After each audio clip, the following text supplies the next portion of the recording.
Somalia's final stage of its electoral process is the vote for president. The 275 lower house legislators and the 54 senators will make the nation's choice. Perhaps surprisingly, many of the central figures who participated in the 2012 presidential polls are key actors today. They think about things, and that measuring is Nick Birnbach, then heading the United Nations delegation that supported the electoral process, remembers a lot of uncertainty regarding sitting president Sharif Sheikh Ahmed. But the point is that you have different audiences in a peace operations context.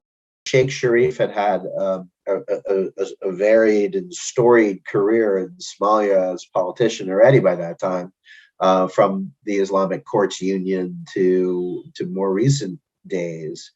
And, he was not particularly interested, we thought, in giving up power. And he, had shown no evidence of being particularly democratic. And he also had, very strong relations with a number of regional powers.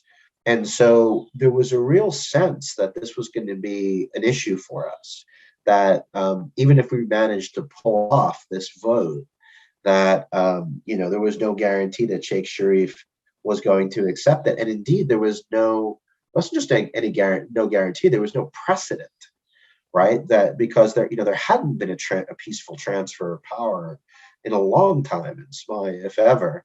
And so, it was very high stakes in that regard. And, it was difficult to get him into the political process to begin with.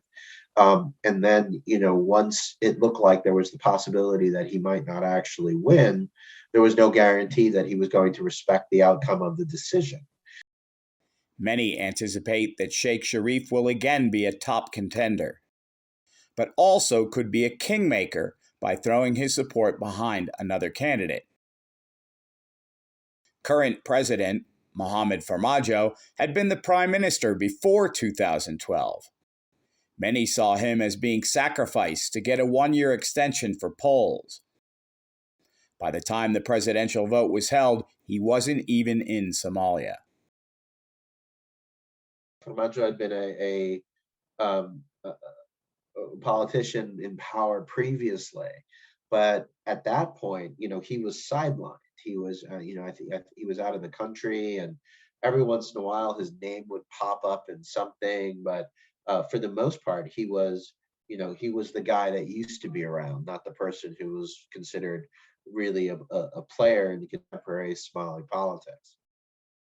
Hassan Sheikh Mohamud came out of nowhere to receive 60 votes in the first round of balloting, trailing Sheikh Sharif by just 4. He had a career in NGO land, and he had worked indeed for bits of the United Nations and part of the Solidarity movement as well, and